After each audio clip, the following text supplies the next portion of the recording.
January 24, 1989, 7:16 a.m., Florida State Prison. A crowd gathers outside the prison gates in Stark, Florida. Hundreds of people chant, hold signs, and cheer as the sky begins to glow with morning light. Some wave posters that read "Burn, Bundy, burn." Others carry candles, silently waiting for the clock to strike. Inside the prison walls, Theodore Robert Bundy, the man once described as handsome, intelligent, even charming, sits strapped to an electric chair. Minutes later, when the current surges through his body, the spectators outside erupt in applause.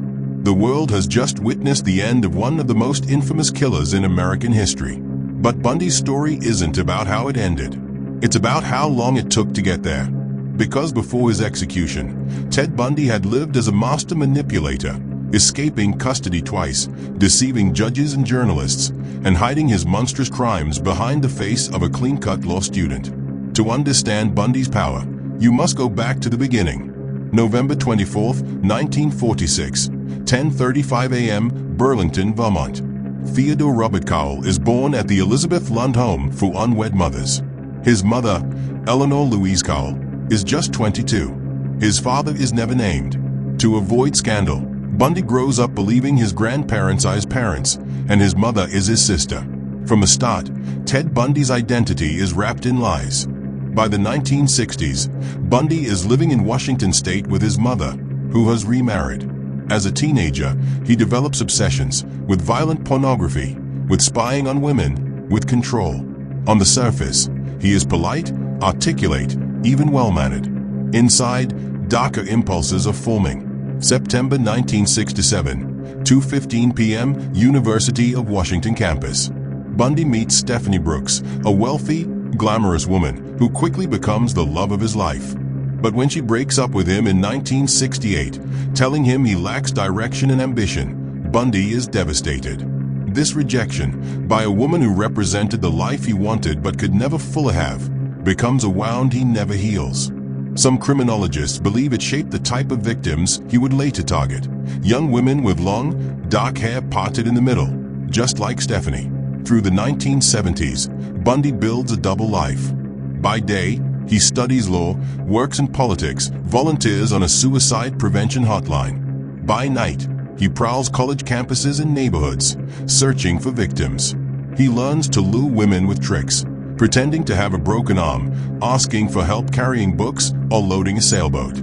His charm disarms them. His cruelty finishes them. January 4, 1974, 1 a.m., Seattle, Washington. Bundy breaks into the basement apartment of 18-year-old Karen Sparks. She is bludgeoned unconscious and sexually assaulted with a metal rod. Though she survives, she is left with permanent brain damage. It is the first known attack in Bundy's killing spree. February 1, 1974, 12:30 a.m. Linda Ann Healy, a 21-year-old University of Washington student, vanishes from her home. Her bed is neatly made, her nightgown missing. Weeks later, her skull will be found on Taylor Mountain, east of Seattle. By the summer of 1974, young women are disappearing at an alarming rate in Washington and Oregon. Brenda Ball, Georgianne Hawkins, Janice Otiti, Denise Naslund, all vanish without a trace. July 14, 1974, 12 p.m., Lake Sammamish State Park. On a bright summer afternoon, thousands gather at the lake. Among them is a man with a sling on his arm, introducing himself as Ted. He asks young women to help him load his sailboat. 2. Janice Otiti and Denise Naslund disappear that day. Witnesses recall the man's name, his car, his charm. For the first time, investigators have a suspect description. But Bundy is already moving on. By September, he relocates to Salt Lake City, Utah, enrolling in law school. The killings continue. Melissa Smith, Laura Aim, Deborah Kent.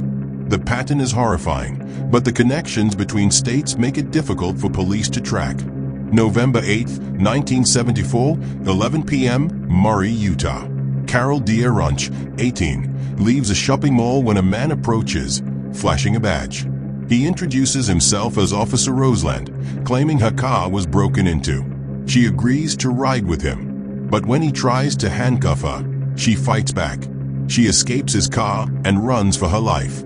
Carol becomes one of Bundy's few surviving victims, and her testimony will later be crucial. 1975 brings Bundy his first major mistake.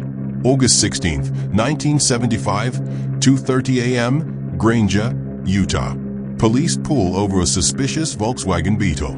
Inside, a ski mask, handcuffs, trash bags, an ice pick. The driver? Ted Bundy. Though initially arrested on suspicion of burglary, investigators soon link him to the attempted abduction of Carol D'Aranch.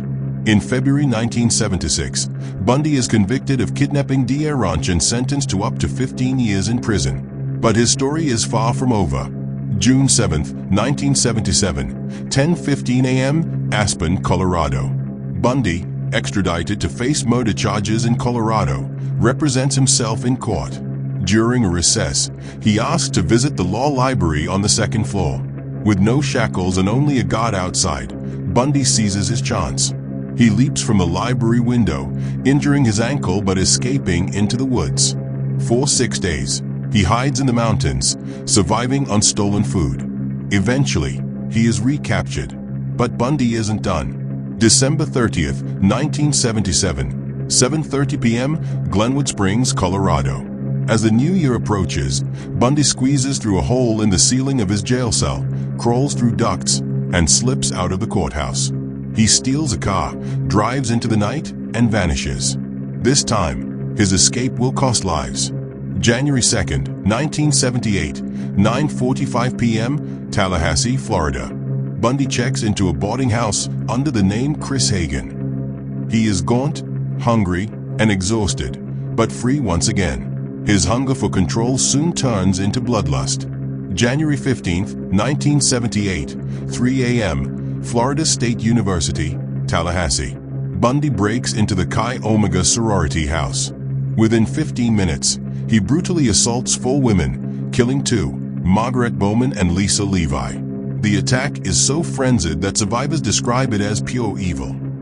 Less than a month later, on February 9th, Bundy abducts 12-year-old Kimberly Leach from her school. Her disappearance shocks the state. By February 15th, 1978, 1:34 a.m., Pensacola, Florida. A patrol officer pulls over a suspicious orange Volkswagen. Inside, Bundy's stolen credit cards and IDs spill across the seat. His days on the run are over. But the capture of Ted Bundy is not the end of his story. It is the beginning of one of the most sensational trials America has ever seen. Because in Florida courtrooms, Bundy will do what he always did best: smile, manipulate, and deceive. And the world will watch, horrified yet captivated. July 24, 1979, 9 a.m., Dade County Courthouse, Miami. The trial of Ted Bundy begins. And for the first time in U.S. history, America will watch a murder trial unfold on live television. The nation is transfixed. Viewers across the country huddle around their sets, not just for justice, but for spectacle. The man in the defendant's chair does not look like the monster described in police reports. Instead, Ted Bundy appears composed, even charming. He wears a neat suit, smiles for the cameras, and greets the courtroom as if he were walking into a classroom lecture. But beneath that polished exterior lies a man who has already confessed, in whispers, to horrors that defy imagination. July 24, 1979, 11:15 a.m. The jury listens as witnesses recount the terror inside Florida State University's Chi Omega sorority house on January 15, 1978. The murders of Margaret Bowman and Lisa Levi are described in detail, their skulls crushed, their bodies brutalized. Survivors testify to waking in the middle of the night, catching only a glimpse of Bundy's shadow before collapsing under his blows. The medical examiner stuns the courtroom with one of the prosecution's strongest pieces of evidence, a deep bite mark etched into Lisa Levy's flesh. When forensic odontologists compare Bundy's dental impressions to the bite mark, the match is undeniable. This moment changes the course of the trial. For the first time in American legal history, dental forensics are used to secure a murder conviction. The science, the brutality, and Bundy's own teeth trap him. July 25, 1979, 10:40 a.m. But Bundy refuses to act like a broken man. Representing himself, he rises from the defense table, approaches the bench, and cross-examines witnesses, including police officers who searched his car. His questions are sharp, articulate, even respectful. Reporters in the gallery described the bizarre contradiction, a man accused of monstrous killings presenting himself like a polished young lawyer. Some members of the public, disturbingly, find themselves charmed. Letters pour into the jail. Women attend his hearings just to catch a glimpse. Bundy becomes the twisted definition of what would later be called celebrity criminal. July 27, 1979, 4:20 p.m. The jury deliberates for less than 7 hours. The verdict, guilty on all counts. When Judge Edward Cowart sentences Bundy to die in the electric chair, he delivers a line that history will never forget. "Take care of yourself, young man. I'd have loved to have you practice law in front of me, but you went another way, partner." Bundy nods, as if being complimented rather than condemned. January 7, 1980, 9:30 a.m., Orlando. Bundy stands trial once more, this time for the abduction and murder of 12-year-old Kimberly Leach. The evidence is overwhelming: eyewitnesses, fibers from Bundy's clothing, traces linking him to Kimberly's body found in a hogshed. But Bundy, ever the manipulator, attempts one final performance. Midway through the trial, he calls his girlfriend, Carolyn Boone, to the stand. In front of the entire courtroom, he asks her to marry him. She agrees. Under Florida law at the time, this declaration counts as a legal marriage. Suddenly, the trial transforms into a grotesque ceremony.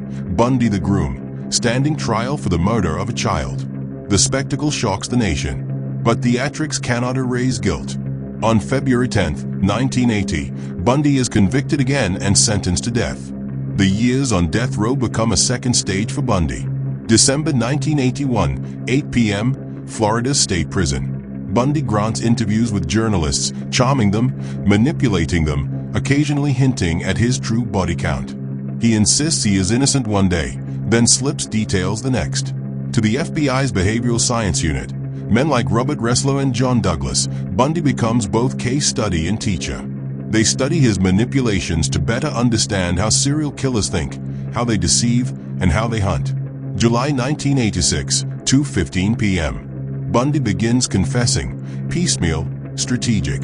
He tells investigators about revisiting the bodies of his victims, about grooming them, sometimes even applying makeup to their corpses. He admits to decapitations, to carrying heads in his car, to acts so depraved that seasoned detectives leave interviews shaken. Yet even then, Bundy plays with the numbers. He admits to killing 30. Experts believe the true number may be over 100. January 23, 1989, 11:30 p.m., Florida State Prison gates. Nearly 500 people gather outside, some holding candles, others selling t-shirts with the words "Burn Bundy Burn." News vans line the streets. Radio stations blast updates. For many, this is not just an execution, it is a national event. Inside, Bundy spends his last night speaking with a Methodist minister, Reverend Fred Lawrence. He offers no full confession, only fragments. He blames pornography for shaping his urges. He asks for prayers. January 24, 1989, 6:45 a.m. Bundy eats his final meal: steak, eggs, hash browns, toast with butter, milk, and juice.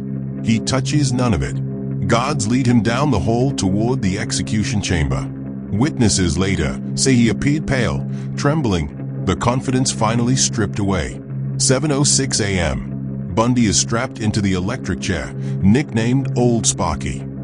When asked for his last words, he speaks softly, "I'd like to give my love to my family and friends." 7:16 a.m. The switch is pulled. 2,000 volts of electricity surge through his body. Smoke rises from his leg as the current does its work. Seconds later, Ted Bundy is pronounced dead. Outside, the crowd erupts in cheers, fireworks lighting up the sky. Some chant, some weep, some whisper prayers. But Bundy's story does not end with his death. His legacy changed how America understood serial killers. Bundy was not the boogeyman lurking in shadows. He was the clean-cut law student, the political volunteer, the man next door. He weaponized charm, intelligence, and appearance to mask his monstrosity. In the years since, Bundy has become a symbol of the deceptive nature of evil. Documentaries, films, and books continue to dissect his crimes. Psychologists use his case to study narcissism, psychopathy, and the thin line between normalcy and horror. Law enforcement agencies sharpened their databases, improved interstate communication, and began profiling serial offenders more aggressively, all because Bundy revealed how easily killers could slip through the cracks. And yet, Bundy's true death toll remains a haunting mystery. For every name confirmed, there may be others, unknown, unspoken, lost to time. The crowds outside the prison may have celebrated his death, but the shadow of Ted Bundy lingers. His story is evergreen because it forces us to face an uncomfortable truth. Evil does not always appear as a monster in the dark. Sometimes, it smiles at you, shakes your hand, and tells you exactly what you want to hear. Here at Crimes Uncoded, we revisit these stories not for shock, but for warning. To remember that justice delayed costs lives, and to remind ourselves that vigilance must never sleep. Because Bundy's greatest weapon wasn't his brutality, it was his mask. And the lesson we must carry is simple: never be fooled by the mask.